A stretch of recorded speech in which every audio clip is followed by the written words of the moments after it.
Assalamualaikum warahmatullahi wabarakatuh. Kembali bersama di link pembelajaran Bahasa dan Sastra Indonesia kelas 10 bersama saya, Tia Sri Utami SPD. Dalam pertemuan kali ini, kita akan belajar bersama dengan materi pokok, kaidah atau ciri bahasa yang digunakan dalam teks eksposisi. Selengkapnya, simak tayangan berikut ini. Kaidah kebahasaan teks eksposisi. 1. Pronomina. 2. Kata leksikal meliputi nomina, verba, adjektiva, dan adverbia. 3. Konjungsi. Ciri atau kaidah kebahasaan teks eksposisi yang pertama.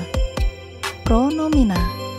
Pronomina atau kata ganti adalah jenis kata yang menggantikan nomina atau frasa nomina. Pronomina dapat diklasifikasikan menjadi dua macam, yaitu pronomina persona dan pronomina non-persona. Pronomina persona atau kata ganti orang. Contoh persona tunggal seperti ia, dia, anda, kamu, aku, saudara, nya, mu, ku, dan si. Contoh persona jamak seperti kita, kami, kalian, mereka, hadirin, dan para. Pronomina non-persona atau kata ganti bukan orang. Contoh pronomina penunjuk seperti ini, itu, sini, situ, dan sana. Contoh pronomina penanya seperti apa, mana, dan siapa. Ciri atau unsur kebahasaan teks eksposisi yang kedua. Kata leksikal meliputi nomina, verba, adjektiva, dan adverbia. Makna leksikal adalah makna yang berkaitan dengan kata, laksem, atau kosakata. Nomina atau kata benda merupakan kata yang mengacu pada benda, baik nyata maupun abstrak. Dalam kalimat berkedudukan sebagai subjek. Dilihat dari bentuk dan maknanya, ada yang berbentuk nomina dasar maupun nomina turunan. Nomina dasar, contohnya gambar, meja, rumah, pisau, dan lain-lain. Nomina turunan, contohnya perbuatan, pembelian, kekuatan, dan lain-lain. Verba atau kata kerja merupakan kata yang mengandung makna dasar, perbuatan, proses, atau keadaan yang bukan sifat. Dalam kalimat, biasanya berfungsi sebagai predikat. Verba dilihat dari bentuknya, dibedakan menjadi dua, yaitu 1. Verba dasar, merupakan verba yang belum mengalami proses morfologis, meliputi afiksasi, reduplikasi, dan komposisi. Contohnya, mandi, pergi, ada, tiba, turun, jatuh, tinggal, dan lain-lain. 2. Verba turunan merupakan verba yang telah mengalami perubahan bentuk dasar karena proses morfologis seperti afiksasi, reduplikasi, dan komposisi. Contohnya, melebur, mendarat, berlayar, berjuang, memukul-mukul, makan-makan, cuci muka, mempertanggungjawabkan, dan lain-lain. Adjektiva atau kata sifat merupakan kata yang dipakai untuk mengungkapkan sifat atau keadaan orang, benda, dan binatang. Contohnya, cantik, gagah, indah, menawan, berlebihan, lunak, lebar, luas, negatif, positif, jernih, dingin, jelek, dan lain-lain.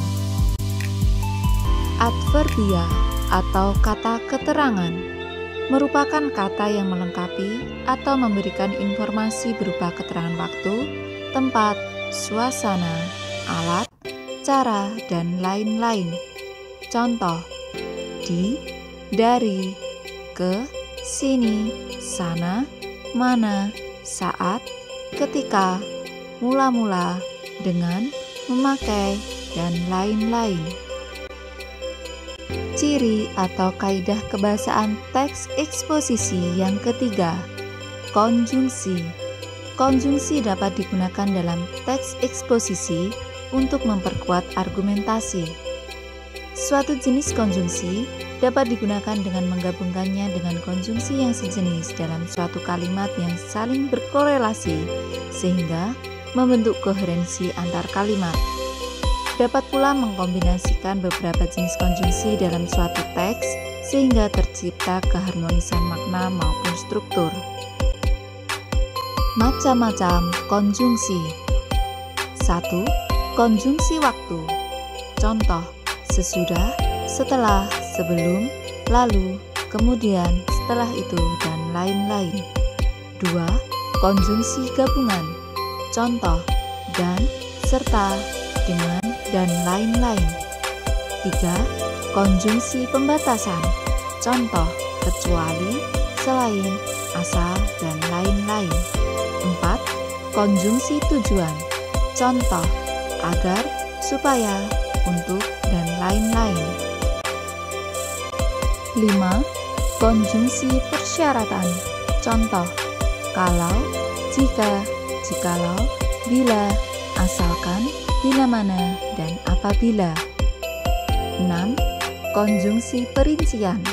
Contoh: yaitu, adalah, ialah, antara lain, dan yakni.